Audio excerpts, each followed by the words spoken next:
Hey there. I think a lot of you have been looking forward to this one. Today we're going to have a look at a deck of tarot cards.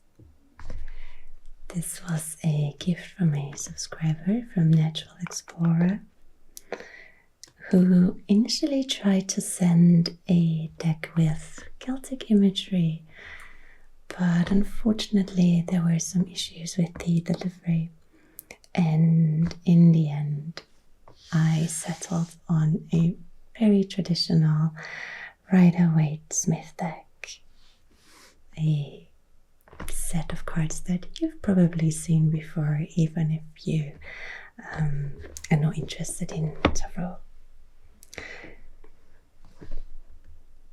And if you're wondering, Melange, why do you have such deluxe size cards? If you go around looking at different styles of tarots and different images and designs, and you spend so much time online that you get a bit confused, then you too can order a set without checking the size of the cards, and you too can have a deluxe size set. But I have to say, I don't mind. I think they're actually quite nice and kind of fitting. It gives them a little more weight. So if you don't know what tarot is, these were originally playing cards. They looked a bit different. In fact, here in Austria we still use a lot of tarot cards for playing. There are even championships in what is called tarot. So we have two different words. There's tarot, if you want to do some divination, and there's tarot, if you just want to play with friends. It's something I've never learned though. We played some simpler card games at home. I think it's not that easy to hook. And I'm not sure if in English-speaking countries the card game is still well known, but in sort of the former Habsburg areas it's definitely very much still alive. And the game is from late Middle Ages basically. It was developed in the 14th, 15th century in Italy and France. The cards that we see here are from much later. They're from around 1900 basically. And this whole esoteric interpretation of tarot only started in the 17th century. The way these are designed is not traditional in the sense that the playing cards look very differently. There are some similarities, but for example, these ones here are not part of the decks that you would use to play.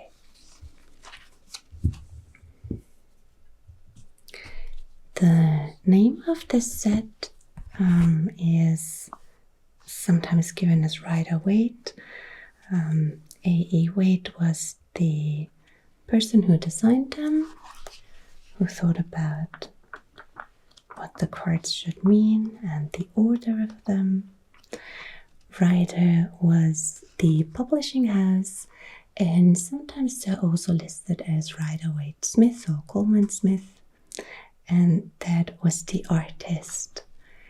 She was an American woman with Jamaican roots who was probably given a lot of freedom, specifically with these cards here that we'll get to in a bit. Unfortunately, she stopped painting shortly after. So as far as I know, there's only been one exhibition on her work, but Personally, I really like these designs. So how does that work?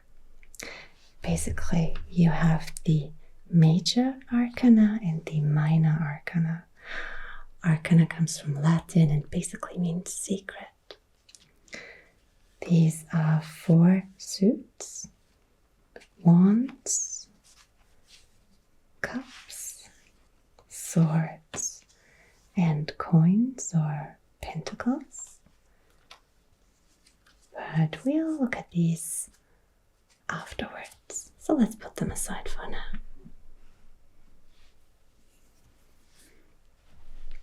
And these here are the Major Arcana. The thought process behind it is that these are kind of archetypes of your life. So they are larger symbolic cards or allegories. Whereas the Minor Arcana have more to do with your day-to-day life. Altogether there are 78 cards, 22 of which are part of the Major Arcana, so 0 to 21. And if you'd like, we can have a look through these.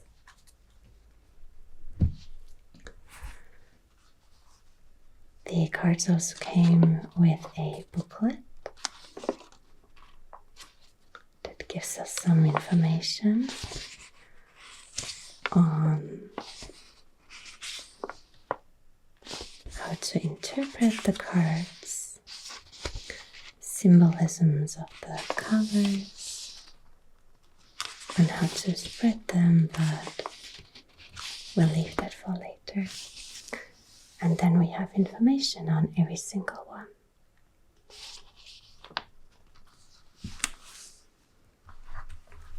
So the Fool was also part of the original playing decks as a trump card. Here it starts with the number 0.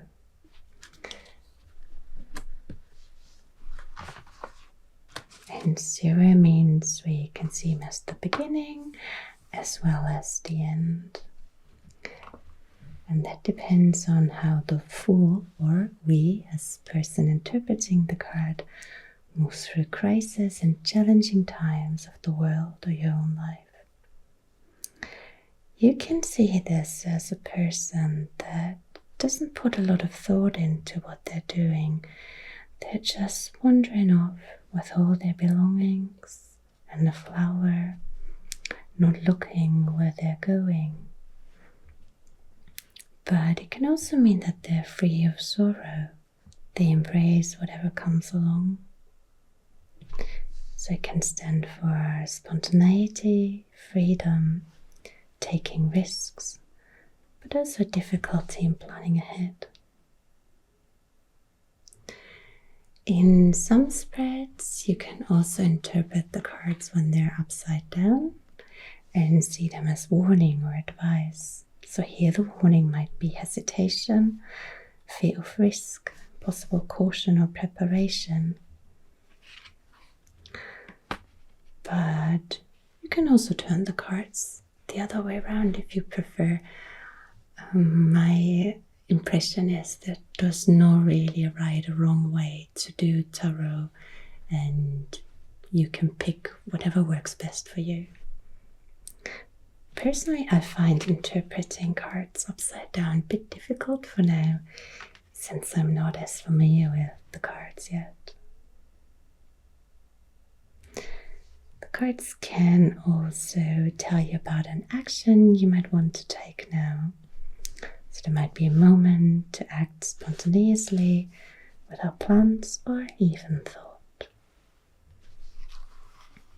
So none of the cards are per se negative, but it really depends on what you read into them.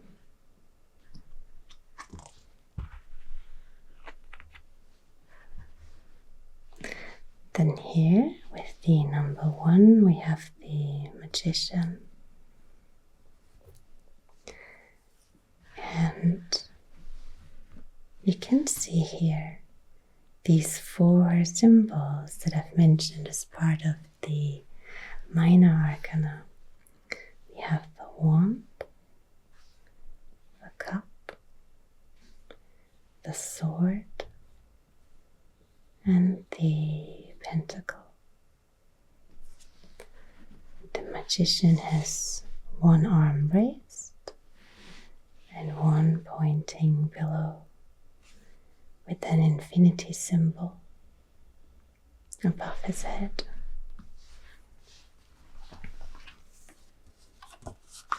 It says what we see on the table are the objects of the Minor Arcana. Because he's focused and clear, he can draw on all the elements, be master of every situation. So the meaning is to be clear and focused and able to handle anything that comes along. The advice might be confusion or a difficulty to focus.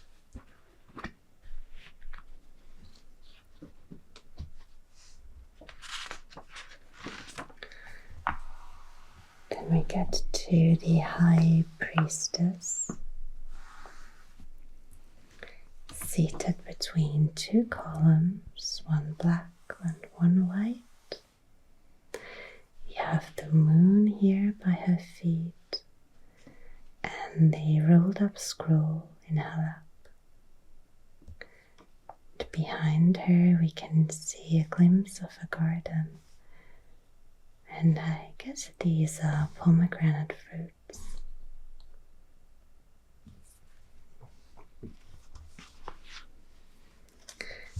It says here she's the principle of perfect stillness. She suggests that right now the best thing you can do is stay calm, be at peace, and do nothing while everything or everyone rages around you. It's a bit about inner peace and spiritual mystery.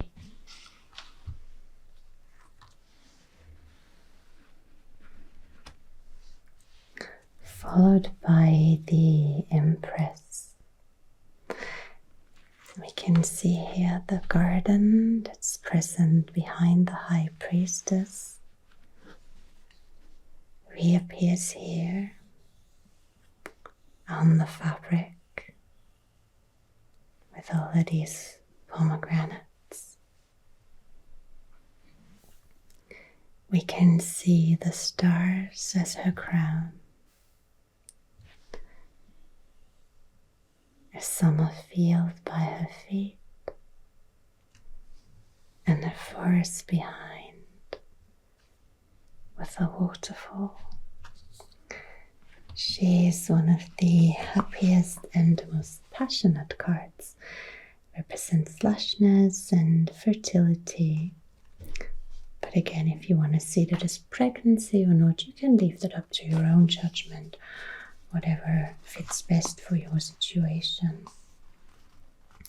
She can be associated with Venus, the Roman goddess of love. And she stands for passion, fertility, optimism, and a reminder to embrace life in harsh moments. And basically the opposite of that then is the Emperor. Whereas here you have a lush garden, warmth and growth. Here you have very strict lines. You have mountains in the background, a heart, throne, whereas here you have pillars. You have a male figure, whereas here is a female figure. So you could associate the Emperor with power, authority, control, maybe with government structures. You can associate it with fatherhood or rigidity. So these are very much traditional associations with gender roles, but they're not necessarily tied to a person of a specific gender. So you can draw either of these cards and see them more as principles that you might use for your own situations, for your own life.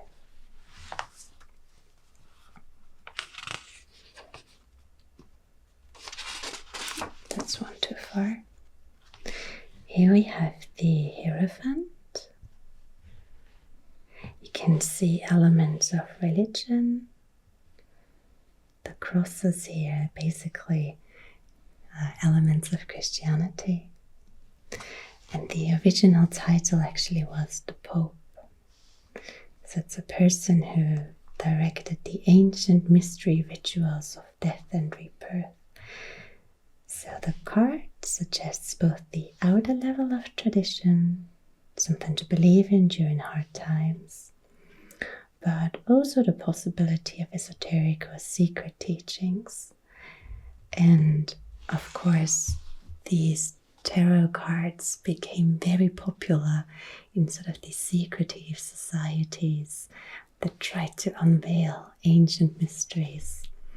And you can see in the symbolisms that they chose what times they are from.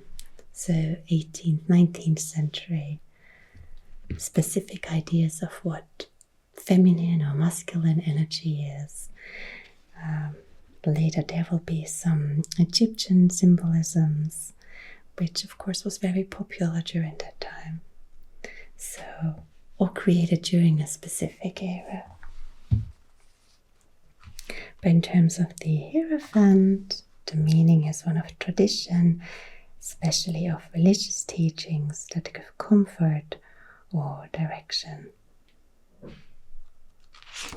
But if you turn it upside down, it could mean going your own way or rebellion against tradition.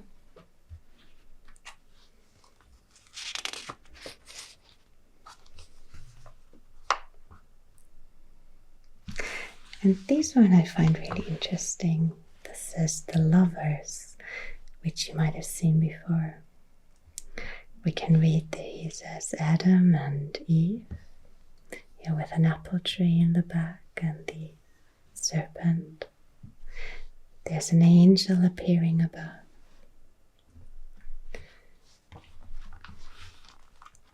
And the meaning would be a strong relationship, especially but not necessarily romantic.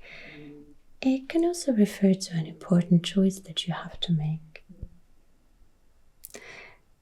I thought it was interesting though how they are separated by a mountain in the back and these clouds in between. How the woman looks upwards and the man seems to look towards us. So even though they turn their hands to one another, it's a bit of an odd card for me that I wouldn't necessarily read as a romantic one. Of course, if you pick a different set with different illustrations, this might look very different.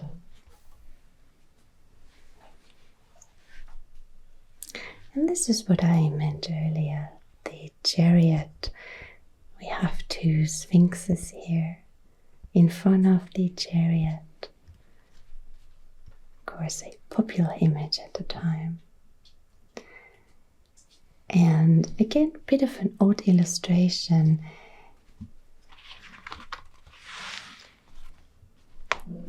It's supposed to show us a strong will that overcomes problems rather than solves them. Success, but also possibly isolation, and it's time to act without doubt or hesitation. And of course, a Chariot should have wheels so you can move forward, but this one looks like a booth basically, and the two sphinxes are resting and twiddling their thumbs. So an illustration that for me looks a bit different. But again, different set might lead you to another interpretation.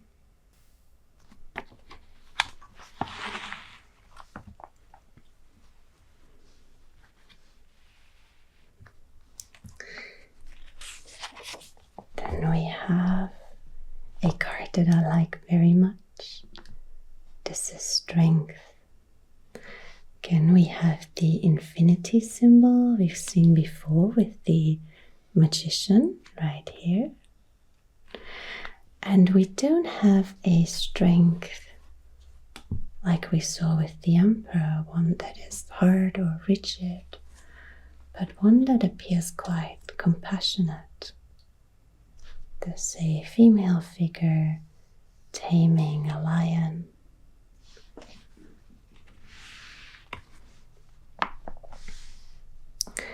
So inner strength, gentleness, great confidence without the need to prove yourself. Or you can interpret it more literally, that it's a connection with animals. It tells you to use gentle strength to tame a dangerous situation.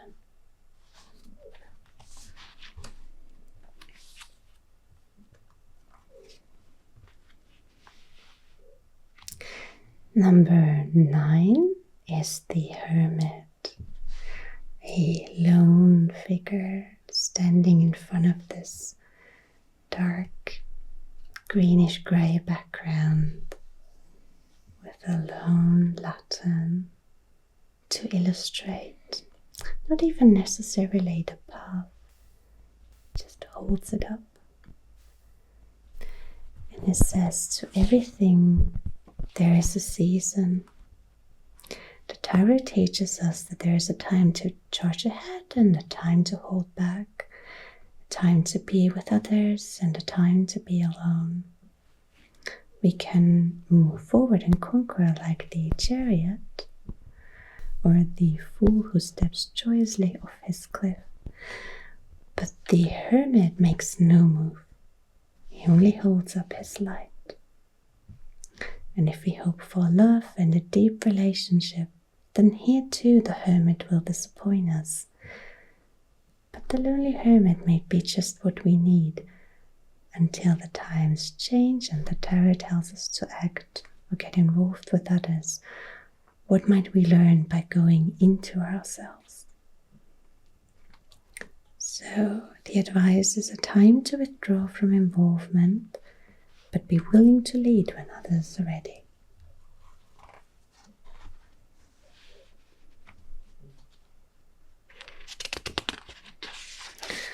Then we have the Wheel of Fortune, a bit of an odd card here, I think, with lots of different symbols, some taken from the Bible, some taken from Egypt, some taken from the Kabbalah, all a bit mixed up. And of course the image of the wheel, of a place that is in flux, of fate turning the wheel whether we want it or not. And the meaning is that something is about to change.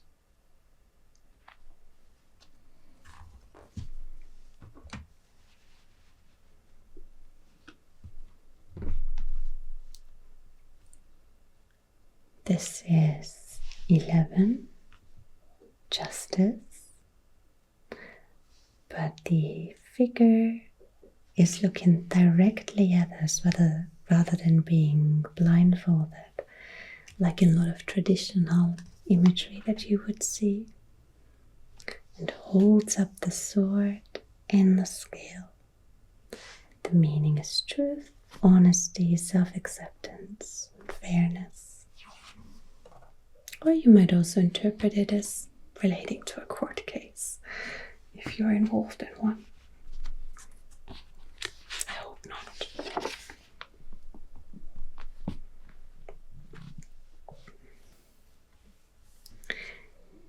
This here is the Hanged Man. That was, I think, the only card that I really know beforehand. It's a bit of a mysterious card because it's almost like a yoga pose in a way, but he's hanging upside down,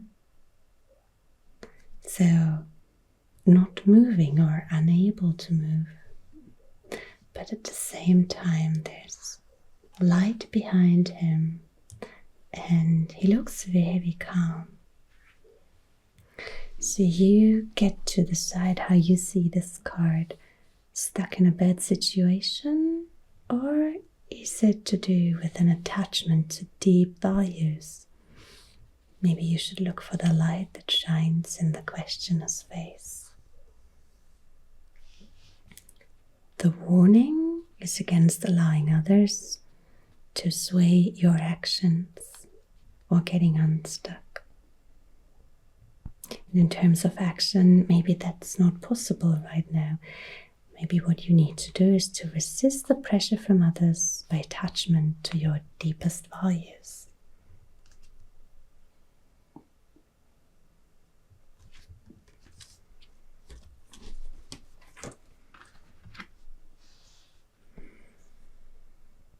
Then here we have death. Comes riding in on a white horse. And that's not necessarily a bad card.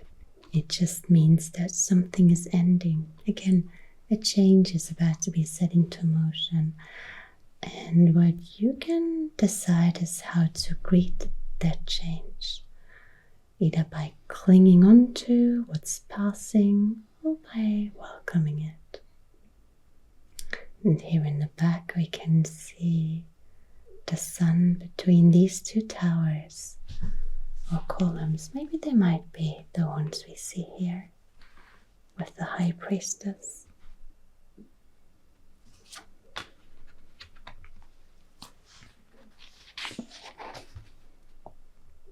Then we have Temperance, a powerful angel, it says here, as if we have found the truest parts of ourselves. So again, one of finding calmness, especially in the midst of fear and danger. Which I think is a beautiful image here between the flowers by this pond, with the path leading here from the mountains and the sun. So you find calm and confidence in the midst of crisis, a middle way between extremes and sobriety.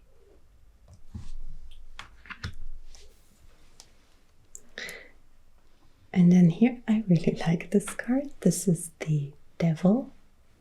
I guess it's not much of a surprise that I like this one. We can see some similarities to the Lovers from early on. You have a figure in the background, and then the two figures here in the front. In fact, you can also use the numbers up here to interpret your cards. So this is 15, 1 and 5 together would be 6, the number of the Lovers. And while the Devil might stand for darkness, fear, situations or addictions that seem to enslave us, it can also stand for a wild time or excess. Maybe for recovery from addiction, or maybe just the day after a wild party. So it's time to go into darkness and discover what is hidden there. And a little detail that's added in the description is that these chains really are loose enough that you can just slip them off. So you're still in charge.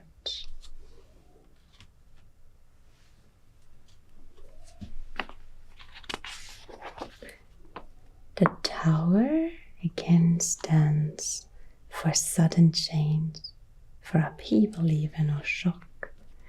The structures that have been built up are struck by lightning here. There's fire, there's people falling, the crown is displaced.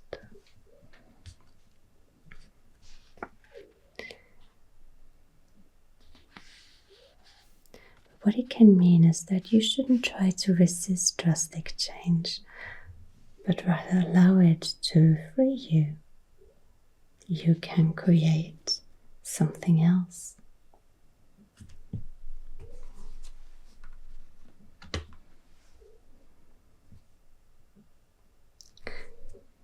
Then we have the star. So there's great upheaval on the one side, and then almost like temperance, a great calm. These stars up here, birds in the trees, and this free-flowing water. There's almost an abundance here. It says the Star Maiden holds nothing back. 1 and 7 reduced to 8, which was strength. Right here again, a feminine figure, the one with the lion. So the star can stand for hope, openness, especially after the crisis, after Tower. And it's time for a renewal. Don't be afraid to shine.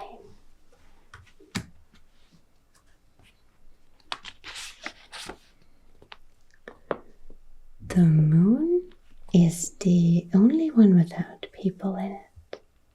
We have a dog and a bit of a wild wolf with his teeth out and red eyes. And the moon, of course, stands for some mystery, a strange light. It signifies the dangerous time between the end of one world structure and the beginning of another. And on an emotional level, it can indicate the strange state when something powerful has ended and you feel yourself thrown back on your instincts.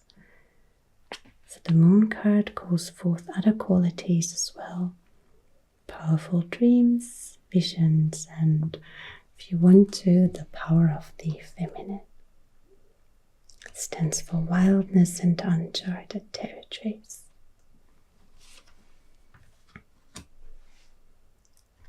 Followed by the sun, clarity, simplicity. You have a child together with a tame horse. You have the sunflowers in the back. This beautiful image of the sun. It stands for happiness, moving forward towards a new life and good health. And even with the wording, it says the card retains its positive nature, but with some doubt or confusion, as if a cloud temporarily covers the sun.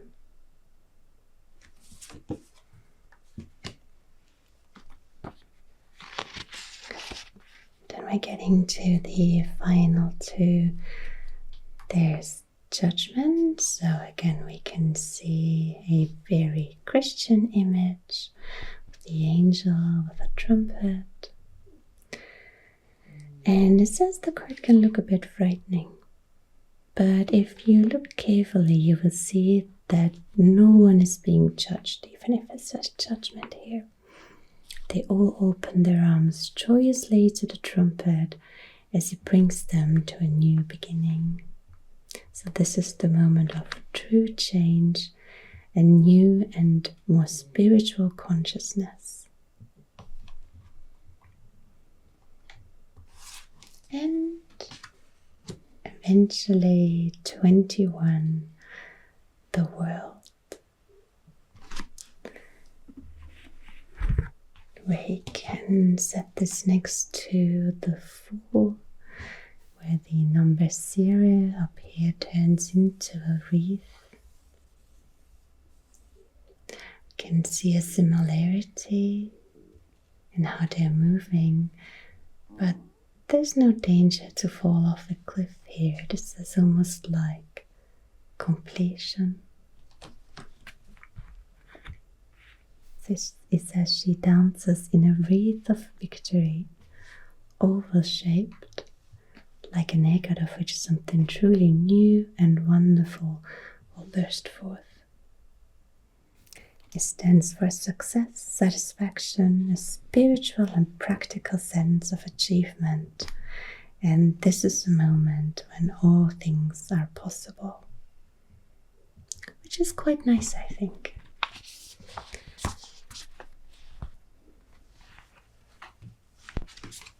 So that's the cards of the Major Arcana.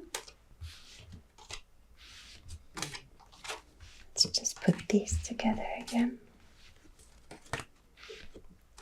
And of course, normally you would mix them all up and not keep them in their specific order. So you can draw one and let yourself be surprised by what you get. But we'll just keep them like that for today.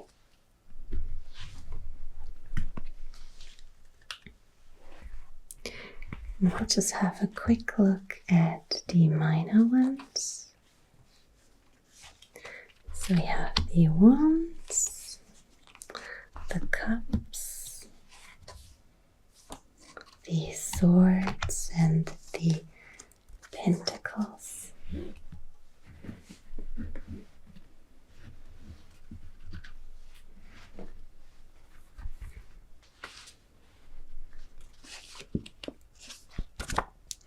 And that's something that really differentiates the tarot decks from what would be tarot decks. You have illustrations on every one of these cards. So you have ace, 2, 3, 4, up to 10. And then the page, the knight, the queen, and the king. And you can get sets where you just have, for example, 2 cups, 3 cups, 4 cups without additional illustrations. But I've noticed for someone who's new to this, that can be quite difficult to interpret. And it's a bit easier when you have a picture to look at and sort of that you can reflect on in order to understand the meaning.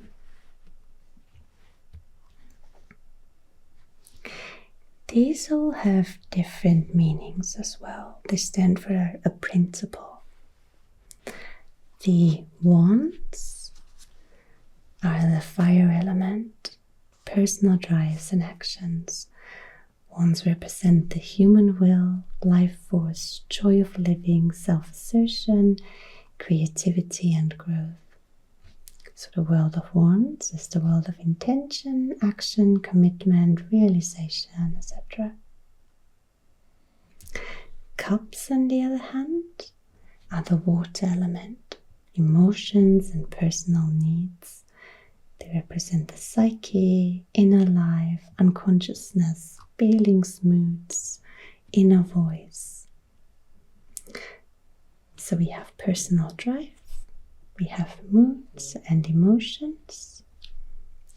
And then here with the swords, we have the mind, mental energy, consciousness, knowledge and intellect. The world of swords is the world of knowing and choices, ideas and judgments, thoughts, concepts, etc. And pentacles, finally, are the material world. I've mentioned before they can also be seen as coins, so they would refer to wealth. But you don't have to read this as a financial set of cards. It can also be about talents, about the physical body or experience, manual abilities, talents, circumstances and environment. It might have to do with a hobby you're taking up, for example. And again, you have plenty to interpret in each of these cards. These suits probably really are Patricia Coleman Smith's work.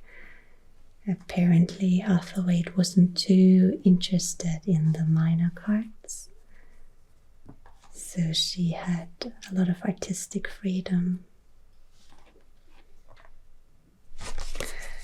I particularly like the illustration she did for the Queen of Wands.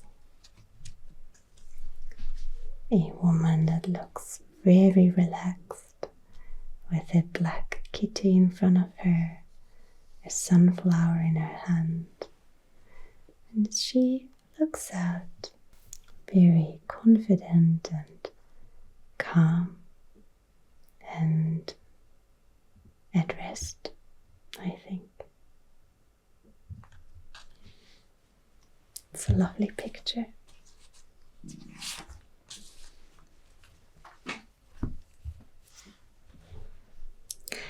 And before we stop, I just briefly want to show you a different set. This is the one I got initially because I liked the image here on the back. This is the Tarot de Teia, which has a more normal size. But you can see that this is following a bit of a different order, whereas this one starts with the Fool. We start with Chaos here, then we have the Sun, Moon, the stars, and the Cups. We have 9 of Cups, 8 of Cups, 7, etc. These are really just the cups per se, and we get an idea of what they stand for: héritage, ennui, réussite, amour, désir. But they can be a lot harder to interpret if you don't already have an idea what they mean. So again, a beautiful set of cards, but for me personally a bit too advanced.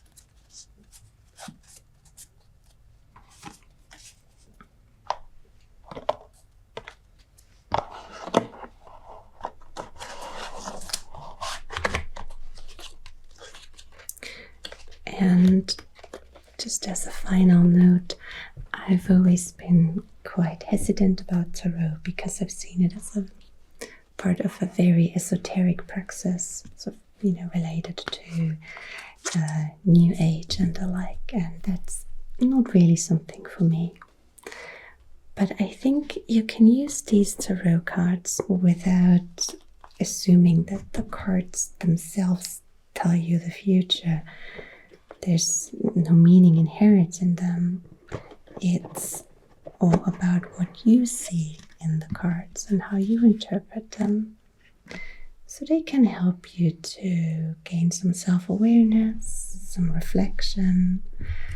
And what I've really enjoyed was to sit together with friends, and we choose 3 cards each, and then together talk a little bit about how they relate to our current situations, maybe some challenges we're facing at the moment, maybe work related, maybe related to a move to a different place, whatever it might be. And I think that's actually a great thing if you can just sit together and talk a bit about what's going on with your life with the help of tarot. So I hope you enjoyed this, and let me know if you have any tips or tricks on how to use these cards. Like I said, I'm completely new to this. Thank you so much for watching. I'll see you again next week. Good night.